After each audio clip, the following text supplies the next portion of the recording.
kids. How you boys doing? Hey, keep chilling. You know who we are?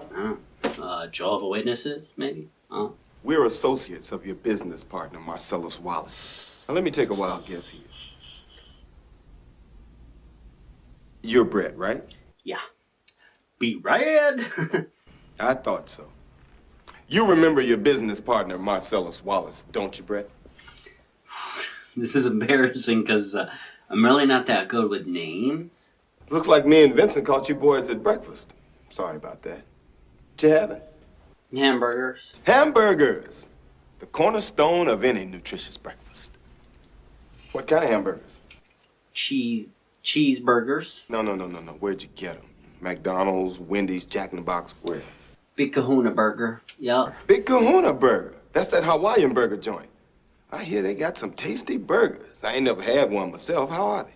It's pretty good. You mind if I try one of yours? Maybe not. Maybe shouldn't because of COVID. Okay, you can do it anyway.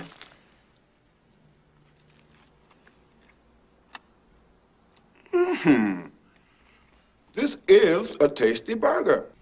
You know what they call a quarter pounder with cheese in France? Tell him, Vincent. Royale with cheese. Royale with cheese. You know why they call it that? Oh, I know that. I know this. Metric system. Check out the big brain on bread. You mind if I have some of your tasty beverage to wash this down? I've been with questionable women, so if you want, I'm at. You, flock of seagulls. You know why we're here? Why don't you tell my man Vince here where you got your shit hid at? It's in the cupboard.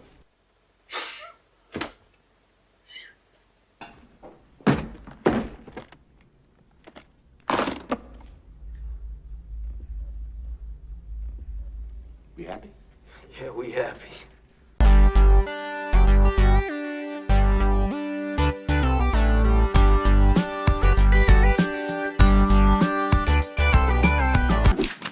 Hey, what's up, everybody? Welcome to the Father's Day special of the Low Budget Show with Damon Millard. I'm Damon Millard. That's right. It's Father's Day. We're late. We're running behind like your dad, probably. Although it's June 28th, maybe. We're doing the Father's Day special. That's right. You joined us for a good one. On today's show, we have restaurateur and comedy superfan Frank Muto. That's right, Frank Muto's here. And he's the perfect guest to have on for today's episode because between the time we taped his interview and today, his wife Valentina gave birth to their second child, a daughter who at this moment I don't believe has a name. That's how fresh this is. This is breaking news here. Yeah, that's so awesome, man. And me and Frank did a great interview. It's an instant classic. It was such a good interview, I had to cut out a bunch of stuff. I got you. On today's show, we have Damon's Daily 10. That's right, that's a list of 10 things. You're going to hear 10 things on a list. Right? What else do we got? I plug podcasts I don't listen to. And I invite you along to therapy with me. Grab your baggage and come on in. We're going to therapy today. All of that. You're not going to want to miss any of it. So let's jump right in. Get a hold of me. It's Damon at DamonMillard.com. Damon at DamonMillard.com. Send me anything you want. Send me the good, the bad, whatever. I love getting all kinds of stuff. I don't have anything to show you today, but there's stuff in the inbox. I get hate mail sometimes, and sometimes I get love letters. Maybe I'll have it on a future episode. Doesn't that sound kind of fun? Doesn't that sound fun, folks? You could also just check out the website, DamonMillard.com. I've got some show dates on there now. I'm going to be touring for the Bars of America tour, starting off in Wisconsin in August. And I got to be honest, I'm hoping they don't get canceled. Stuff is happening like that, you know? Let's see, what's been going on with me? I had an audition. That's right, I did my first commercial audition. I auditioned for a Wi-Fi provider company. I think that's how you say it. Me and my girlfriend, we played this couple who gets internet that we don't like. We're actually a pretty good couple, so it wasn't really a lot of acting on my part. She called me stupid a little less in the audition than she does in real life. So other than that, you know, it's pretty realistic. The cool thing is I got a call back. That's right, I got a call back on my very first audition, and we didn't get it. I don't know what they were looking for, to be honest with you. It was a cool experience, though. It was fun. I made up a couple lines about having a rash. Maybe they didn't want to hire somebody with a rash. My girlfriend's an actor, so that was nothing to her. I was like, gee, our internet service isn't very good now, is it? On the last show, I told you I was going to do an open mic in Fayetteville, North Carolina on June 24th. That didn't happen. It's just a strange time in comedy right now, and I guess it got canceled. I'll tell you what, though, the people who run the mic didn't reply to my email, though, so fuck them. Fuck them! Yeah, man, I was really looking forward to it, so I still, to this moment, have not performed stand-up comedy since March 15th. I mean, I've done Zoom comedy shows, which aren't like real shows. I mean, yeah, I told jokes to my computer. Whew, whatever, man. And I really needed that. I needed that set. I wanted to knock off the rust. What if I don't remember any jokes? And the scary thing about that is I have those shows I was telling you about coming up in August. I'm going to have to do an hour out of the gate after not having done comedy for months. Woo! Might want to tune in to watch that. Sign up on my mailing list, because people on the mailing list get behind-the-scenes stuff. Maybe I'll send you a video of me bombing. Wouldn't that be fun for you guys, huh? I guess I got to get on more Zoom shows. I don't really want to do it. I was actually looking forward to the fact that they were over. But, all right, what do you guys want to do now? Let's do Damon's Daily 10. You guys ready? Here we go. Damon's Daily 10. Number 10. The flag on the side of the mailbox is for outgoing mail. Number 9. Spy vs. Spy, Mad Magazine. Number 8. When you find money in your pants you haven't worn in a while. Oh yeah, that's a good feeling. I like that. Number 7. One time I got caught talking to myself by the same person twice in one day. I did. Yeah, I did. Number 6. Aliens do exist. Number 5. Chicken and a biscuit. Oh shit, and try dipping beef jerky in cream cheese. You're gonna want to trust me on that one. Number 4. Geeks. Treating everybody like shit when you walk into a comic book store just to browse. Why, just because you're not wearing a Dungeons & Dragons t-shirt? Number 3. Mechanics. Treating everybody like shit when you just want to get your car fixed. No, I don't know what the problem is. That's why I brought it in. Like I said, it's making a little sound. Fix it. Number 2. Secret passages. And number 1. Fathers who are around on Father's Day. That's right. Okay. That's Damon's Daily 10. Cool. I had been on some cool podcasts lately. Let's give some shout-outs. I was on the Jesse Lewis Show on Facebook. Check him out. He's been doing like this marathon of interviews and stuff ever since the quarantine started. So I was on that, and I fumbled and mumbled my way through that one. I don't remember it being a very good interview, but if you want, check it out. Everything I've been on you can find just by going to damonmillard.com. Oh, I was on the Casual Swingers podcast. Yeah, I was talking about swinging and sex with Mickey and Mallory. They are a bunch of fun. Check them out. It's Casual Swingers. It's right on my website. Oh, and I was on the Suck It podcast. Suck It Pod with Derek and Kat. That was a bunch of fun. That one I actually was funny on, so definitely give them a listen. And that brings us right to the part of the show that I like to call plugging podcasts I don't listen to. The first one is Untribed on Facebook. Untribed on Facebook, I think. Like I said, I don't listen to it. Second one is comedian Sean White. Check out his YouTube page. This third one I actually want to listen to, maybe. It's called Grandmaster Fart Attack. Sometimes you can judge a book by the cover. This one was confusing because it had a couple of names, but I think it's From a Void. Check out From a Void. That's the end of the plugs, and that's the end of the opening part of the show. Want to go to therapy with me? Come to therapy with me. That'll be fun, right? All right, let's go. I don't feel like myself lately. Who is that even? Do I even know who I am? It's just like What's it all about? Wait a minute. What? Is that the same blue shirt from the Pulp Fiction sketch? Yeah, so? Kinda lazy, don't you think? What do you mean? I mean, it's a little confusing. Are you supposed to still be Brad? Right? Is this just a continuation of the first sketch? No, I mean now. You want me to change it? Yeah, I think it would just be better is all.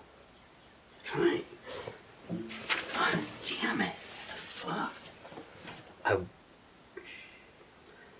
after something. I just don't know what that thing is. I'm just scared, you know, because, I mean, it's going to end someday, right? Talk about that. I just don't want to be erased. You know? What was it all about if I'm just going to be erased? You'd be dead, so you wouldn't even know. Right, that's what scares me, because then why even be born at all? Wouldn't that just make this moment more important? No, it makes it worse. That's what's terrible about it. Why does that scare you? It's just, I hate it. And then my thoughts are all scrambled up, you know?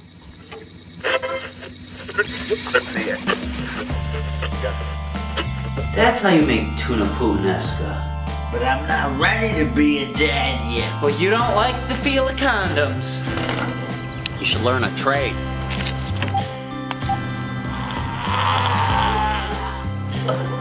Those some sexy birds. You should learn a trade. That's where the money is. I'm all in. What's for dinner? Yeah, that's pretty much a typical day. And then I feel like everybody hates me. Talk about that. Hey, what's up, everybody? Welcome back to the Low Budget Show. Joining me now is our guest, Frank Muto. How's it going, man? Doing pretty good. Happy Father's Day to you, sir. Oh, thanks. And also to you.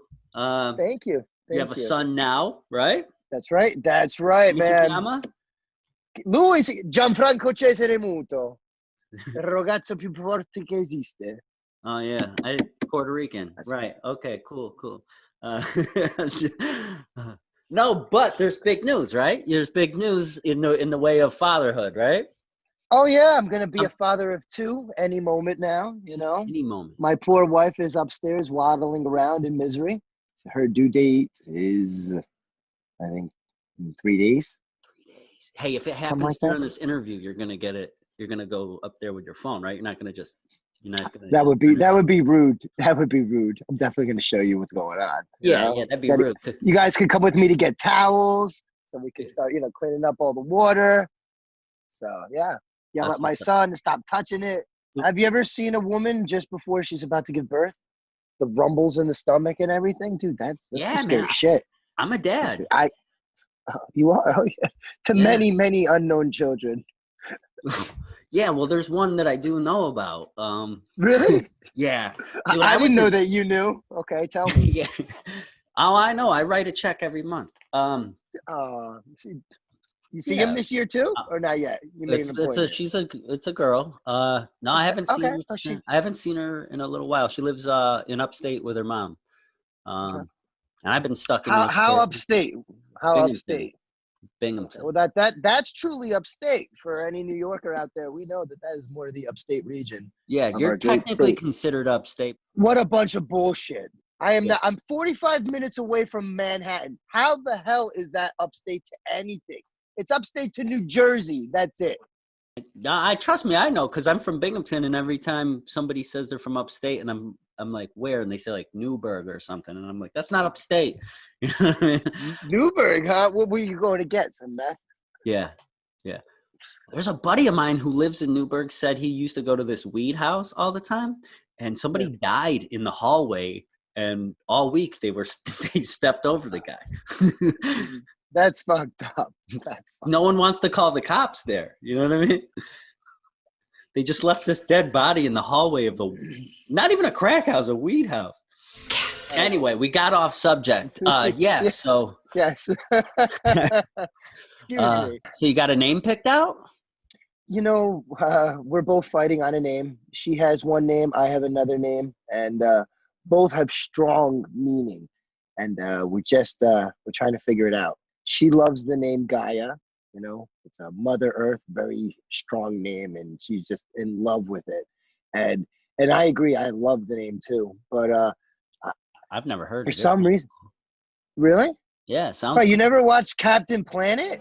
It's showtime! Yeah, I guess I did hear it. Get the hell out of here! What's the name you going for? I don't know why, but this name has almost always been stuck in my head. You know, I'd probably, well, honestly, if I could name my daughter to be any name, I would name her after my wife, Valentina. I love that name. You know, like it's, I don't know, it's a third of the reason why I fell in love with her. You know, her name just like, I don't know, it's just as beautiful as she is. Anyway, but you know, she doesn't like Valentina Jr. I don't understand why. Yeah. But Do you say Junior when it's when you're named after your mother? I doubt it. Yeah, I don't Sounds think way so. too weird. Anyway, I like Valentina, but you know, she doesn't want to use her name. Fair enough. So the name I had in mind was Abigail. Abigail. Oh yeah. I like it. I Yeah, feel because that that it's way a she could strong be a name. substitute teacher. Yeah, that's cool. You know? I like Abigail, and you know, I tried to like figure out a way to mesh him like Gabigail or something, but Guy Abigail. Gabagool. Abigail. Guy Abigail. But like, even if I could create a name, see, I thought I created my son's name, and then I found out there's a whole bunch of people. There's a plethora of people named Gianfranco. Is it with a GI? Yeah, it's with a GI. You got a problem with it? No, I was just saying. I Alright. thought that was cool, man. Well, yeah. We didn't want to use the J. There's no J in the Italian alphabet for anybody who's actually paying attention out there, or a K, Right, I know or a that. Y. You I know. know those Do you people. know your Italian alphabet? Do you? See, Yeah, lo so. si stu cazzo. Yeah, so. For my guests, Frank owns a restaurant called Silvio's Villa. Nice little place, nice little, great ambiance. I was there once, Yeah. right? Served you some veal scallopini. That's right. Good old 45-minute drive outside of Manhattan. That's how the plug starts, you know. Come to the Hudson Valley and dine with us. We have spacious outdoor dining, indoor dining, in a beautiful restored colonial mansion that dates back to 1790. Oh yes. Is that the fireplaces and what? Was that the commercial? That's the information. So if you want to Yeah. spin that into a commercial for me, you know. Yeah, no problem. This. There you go. Yeah, I'll get it in there. Put a little bass on my voice, you know, a little background music. No accordions or mandolino though. That's okay. Good publicity. I like it. It's been a crazy life past couple months. Trying to keep my business alive. Yeah. Post-COVID now is proven to be even more challenging than pre-COVID. I thought that was a pretty secure business that people would always want to come to eat and have weddings and gather and stuff. And well, not this year. Shit. It's got to be the hardest hit industry out of everybody, right? I mean, I'm not gonna say it's not. I'd agree to that. How'd you get into the restaurant business in the first place? Were you? I mean, I know it was kind of in the family already, right? But yeah. Did you have a love for it already, or did you? I think everybody starts life thinking they want to go one way and end up another way. And, are there things that I regret and would change? Absolutely. Do I love where I am? Fuck yeah. So it's about perspective. Well, I've always loved the restaurant. I like the jam. It's like a dance, like anything else, a whole big production. Everybody's got to do their thing to make it go. So I love the grand scale of it, coming together and getting shit done. This is my baby. That's home base. Yeah, I had a place down in Florida for a little while. And then, in the family, there's other restaurants, my cousins' restaurants, my cousins' cousins have restaurants. Both my brothers have restaurants. My uncle on my mom's side has a restaurant. My dad's brothers both have restaurants. My godparents have restaurants. My godparents' children have restaurants. There's 3 boys on there, and they all have restaurants. And their kids are looking at restaurants. Also, some pizzerias, but all Italian dining. Couple restaurants in the family, huh? Like 3-4 generations, yeah. How often do you guys listen to Frank Sinatra in there? Is it on 24/7? A lot of people come in and get offended if Sinatra's not on. They're like, he's not coming here for a nice Italian dinner, spaghetti and meatballs. And I want to listen to some Sinatra. Yeah. And all you playing is Dean Martin. Yeah. I had that. Yeah. Does it drive you mad that you got to have pretty much the same collection of songs on loop? Yeah. Yeah. When I took over, there was a CD player. Remember those old CD players? You know, those discs had 5 discs. Yeah, and yeah. It played the same 5 discs, or you could press random, but it was still the same random 5 discs, same songs. Song course, 4, yeah. track 1, yeah, every single time. It's like people just they can't change. You know, I put on Pandora, put a little nice jazz. You know, oh, where'd the Frank Sinatra? Yeah. All right. You know, I got it. Yeah, we'll put it right on, sir. Yes, sir. We're gonna have to take you into the kitchen one day so you can get nice and verbally abused, just like at your other job.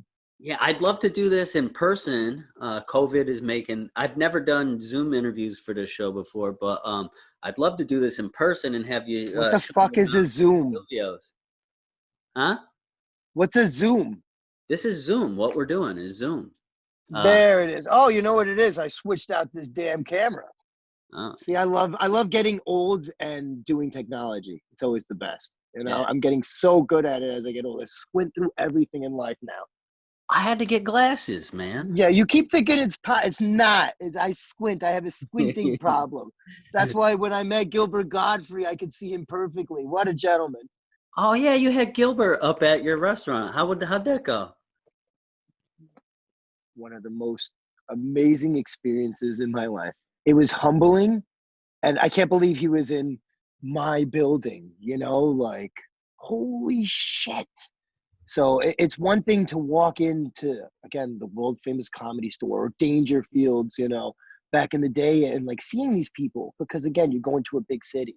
To have, again, a gentleman like that come out and perform and just watch the audience just soak it up. Because if you remember, you know, I've had comedy shows, and that's one thing I've also learned about being a venue. Apparently, you have to let people know if it's going to be explicit comedy. So, sorry about that, folks. You know, I do my best, but again, bring me in the kitchen. But anyway, you know, Gilbert came in, and holy shit, I can't believe some of the jokes I heard. You know, like, I'm used to having like clean comedians. Again, the legendary Uncle Floyd came in. That guy can give you hours of clean shows. Yeah. There's very few people that I've ever heard. I don't know if you know Steve Simone, again, another guy out of the Comedy Store. Yeah. One of the first people I ever met out in LA, you know, shook my hand and bullshitted with me. He let me see in his trunk, opened up the trunk of his car and everything, Cheez-Its and whatnot, you know, and showed me what it'd be like if you moved to LA. Yeah, man. Yeah, some, you know, people humbled me. John Sheezer, shit. I mean, a guy named Mark Hatchell, funny fucking dude. You know, just tons of different people. You know, Eric Marino. I don't think he knew me back then. At your venue that one time, and he. Yeah, dude, he fucking sucked. You know, they were not expecting Gilbert to be an X-rated comic, let's say, or whatever the term is for persons who swear and say things that are politically inappropriate now. I don't know what the word is, so please don't misquote me, or, you know, but the people, they just laughed and enjoyed it. And it was a very diverse crowd. Again, him and Floyd sold out the Mike Marino, sell out the venue in seconds, you know. Yeah. Gilbert, I didn't even get the posters up. I literally, someone heard, because I told no one. Right. Someone heard. Are you booking Gilbert Gottlieb? Boom. Done. And I was just like, holy shit. It's as busy as a Christmas. It was, you know, like, thank God, because I was like, holy shit, how am I going to pay for this guy? Yeah, right. and God bless, you know, because that's a big gamble too. People don't understand, you know, you're not in the big city.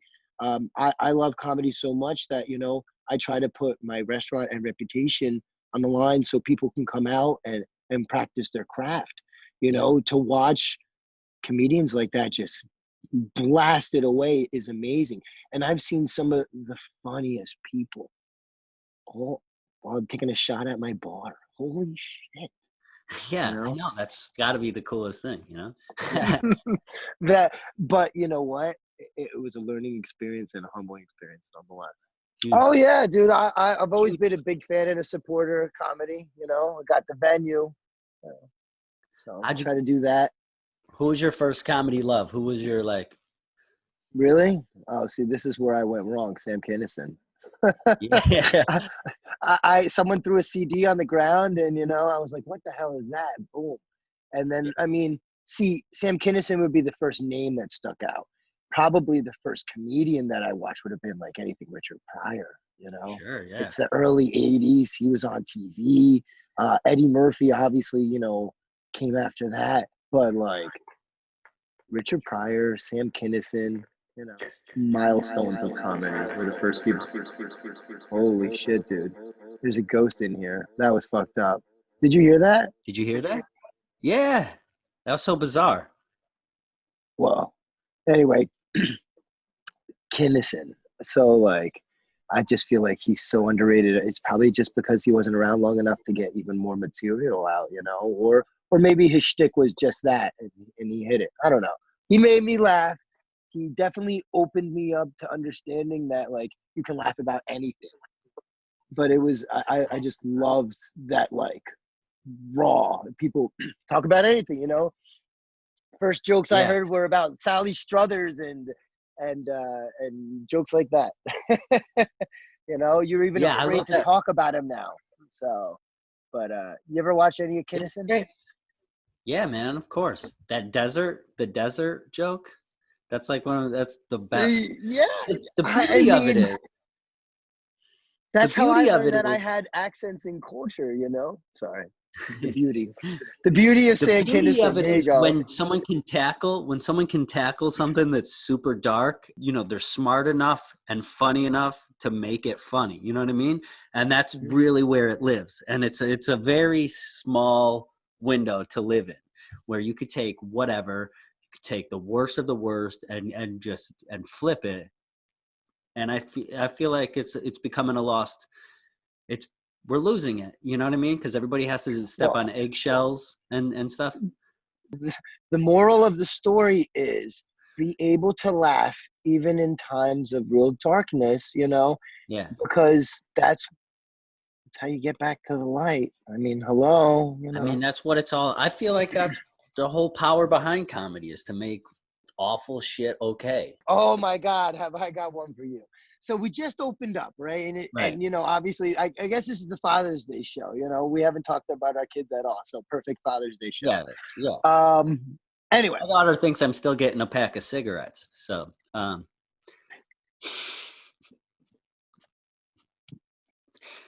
Dovresti avere vergogna. Come ti permette di dire queste cose? Anyway. Oy, mamma mia. Listen. So we just opened back up. Thursday's our first day outdoor dining, half capacity. We're doing our best. My staff, God bless each and every single one of them. Every one of them wearing a mask. And it's already hot and humid. They're just busting their butt, okay? Right. Everybody came in, helped out, just let's go. Like I've never felt such a pick-me-up, The restaurant, people are calling, we're making reservations, selling out, literally phones ringing off the hook. Never seen it in my life. It was amazing. So here we get to Father's Day on Sunday. It's a week after we're open. And, we figure we got all the kinks out and things are going pretty good. And I'm in the kitchen because that's where they keep loud now. And it's about halfway through dinner service. And all of a sudden, the hostess comes in and goes, I got to call the cops. And I'm literally plating, I think it was scallops, and damn you, Gordon Ramsay, like they got to be brown, so I'm like focusing, but You don't call the cops at your place all that often? The fuck are you? No, I've called the cops once in 10 years. And at first I thought it was a joke. I thought she's totally joking. Anybody who's ever had the cops called or called on them, you hear the word cops and you look up. But you know. You just know it. I said, what did you say? And the food runner goes, she got to call the cops. I said, oh shit. So like there's this new sous chef, second day on the job. I got like 6-8 saute pans because, you know, I'm grabbing it up. And I said, grab it. You know, what? And I said, just grab it. And I run out and I don't have my cell phone on. I don't, you know, I threw my knife down, which, you know. Should have kept it. Well, yeah, again, you know, I'm a peaceful guy. I'm loud but peaceful. And I open the door, I run outside, and these two dudes are walking at the other pathway saying, oh, no, we got to get the fuck out of here. You know, just complaining about a terrible experience. First, I'm mortified because, you know, we want everyone to have the absolute best experience at Silvio's Villa. It's really a dining gem here in the Hudson Valley, and we appreciate everyone's patronage. But these two dudes were obviously pissed off about something. And I didn't know because I'm cooking in the kitchen. And, you know, I knew what their food was because, you know, after the story, I could tell you what everybody's food was that day. I don't know who was at the table. They were complaining that service took too long. They came in without reservations. Meanwhile, it's Father's Day. On Father's Day, and like we are literally, you know, in the most grateful way, you know, selling out of everything we had. Like we got to the end of the night and like there was just a couple pieces of chicken parm left. So we're trying to do our best here and take care of everybody.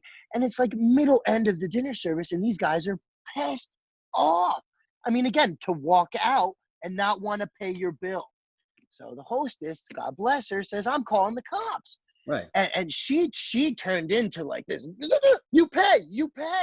And I was like, listen, guys, I don't know what happened, but if you had any drinks or ate any food, you have to pay for it, and then you can leave. I'm sorry your experience was bad. And they started getting into it. And I'm like, holy shit, this is going to get real. And I think to myself, okay, let me grab my phone so I can, you know, take a picture of the license plate or get some video. Because if I'm going to get shanked or something, I mean, this is small town stuff. It's highly improbable. But again, my heart's racing. I'm on the line. My adrenaline's already going. So these guys are like, no, you know, this is the worst experience. We had to wait, you know, 40 minutes for our food. Yeah, this is a terrible experience. We had to wait, you know, 30 minutes for our food. It kept changing. Dude, these guys had like 2 16-ounce well-done steaks. First appetizer, second appetizer, drinks. Yeah, they were like that's how you know they're animals. First of all, you know what I mean. Listen, salvage. But I can't do that, disgraziate. But I can't do any of that. That's not for me. Anyway, so like you do what you. I don't care. That's not my job to judge you. Again, we established that before. So these guys are like ready to walk out. And I'm like, listen, now I'm getting heated. I'm like, you guys can pay for whatever you got. The steaks were bad. Fine. You don't pay for the steaks. I don't give a fuck. Turns out these were the guys that had me redo the steaks. So they had 4 16-ounce steaks because they didn't want them. And then they bitched the second time around that it was taking too long. Meanwhile, the hostess did say later on that she said it would take at least 20 to 40 minutes to make your new steaks. And they already had first appetizer, second appetizer, 2 steaks, well done or whatever bullshit you eat. Shame on your people. Anyway, that's what they used to tick them off and walk out. Yeah, that was their excuse. And get away with it. That was their excuse. I had to block the car. So I'm blocking the car. It was like out-of-state plates. So I'm like, oh, man, this is going to be so bad. And I blocked the car. And I said, you guys got to pay. And the guy goes, oh, Babagool. Babagool. Oh, he goes, oh, you're not even Italian, are you? and that's actually when I turned into a white boy from New Jersey that I think God bless my parents who paid for an expensive education that I used to use in a kitchen. And I said, excuse me, sir, Babagool is actually a dialect probably coming from the southernmost state of Italy, okay? That's not true Italian. The true Italian word would be vaffanculo. Is that what you were trying to say? And the guy lit up. Because again, I didn't say it as sweet and soft as I did it to you, Damon. Yeah. But I'm telling you, that guy came. He started to, well, what? And all of a sudden, out of nowhere, here comes Sean again, my hero. He was coming out to give him their check, to get him to pay the check. This guy, all of a sudden, he starts walking and he sees that slight danger. I'm telling you, like 3% danger. Again, you know, I was scared. I'm in the country. I'm not used to people confronting me. And he starts walking out. All of a sudden, Sean starts walking towards that guy. I was like, Sean, don't do anything. Yeah. And I was like, stay away. I was like, no way. I said, the cops are going to come. They're going to arrest us. Please don't do it. Meanwhile, the maitre d', God bless, Pina's in the back. She's calling. She said, the cops are on the way. The cops are on the way. I'm like, Sean, give him the check, walk away. The guys are trying to get in the car. I'm blocking the car. And you know the entrance, it's only those two little things.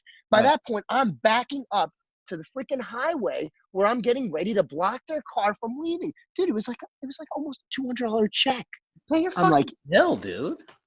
bro, pay your bill. We just opened up. I literally have lost money for 4 months if I'm not losing money as we speak. And they're saying the service is terrible. Meanwhile, the staff is trickling out. And I'm like, get back to work. And everybody, I'm like, customers are going to come out. Not a single customer came out. I don't know how that happened. I was like, get back. And they just went back. Sean stayed in the corner. You know, the hostess is like, all right, are you going to pay your bill? And they were like, you know what? We're going to pay the bill. And it got a little snippy there for a little while. Yeah, Paid their pay your bill. fucking bill, man. Just pay your bill. And I you know what? I ended up apologizing as they're leaving too. I was listen, we don't want you to have a bad experience. Right. Nobody gets to have a bad experience, you know, especially on Father's Day. And I'm thinking to myself, man, does this fucker know that, like, my wife is literally, that poor woman is, you know, about to give birth. You know, my family is all busting their asses in the kitchen, and you're upset because you came in without a reservation and had to wait for your well-done steak. Yeah, and then they're trying to take off with a full belly and not pay their bills. Bro, come on. Just pay your bill and enjoy your dinner. Enjoy your meal. All right, Frank. This was a good one, man. It's great to see you. I'm glad things are starting back up. And I miss you, man. I'm going to come back to Silvio's Villa. One more commercial plug. Go ahead. Give me a commercial plug. How do people find you, find your restaurant? Well, I mean, we do the social media. So at Silvio's Villa, pound Silvio's Villa, silviosvilla.com. Phone number, you know, 845-987-1500. Just go to the website. We do our damn best and we work hard to make sure that you have a great time there. We can't wait to get our comedy shows going again, live music going again. We're a venue, you know, we're a destination place. Come in for the haunted part of it, you know, Google it too. You check it out. Did some TV shows once upon a time on a little channel called Sci-Fi. So, you know, we've definitely been around the block. It's a place full of history, a lot of good Italian food, great people, and just come with a nice attitude. You come in and chill, and that's what we're going to do. We'll give you great food and great service. Buon appetito! Let's talk about the haunting on the next episode when I see you in person, okay? Oh, yeah, dude. You're going to come into the kitchen, and you're going to be my sous chef. Yeah, that's right. Yeah, well, put me to work for a day. I used to do that. I hate it, but whatever. Yeah. All right. How many jobs you get fired from? Oh, man, I've been fired from every job I ever had, man, except comedy because I don't got a boss. All right.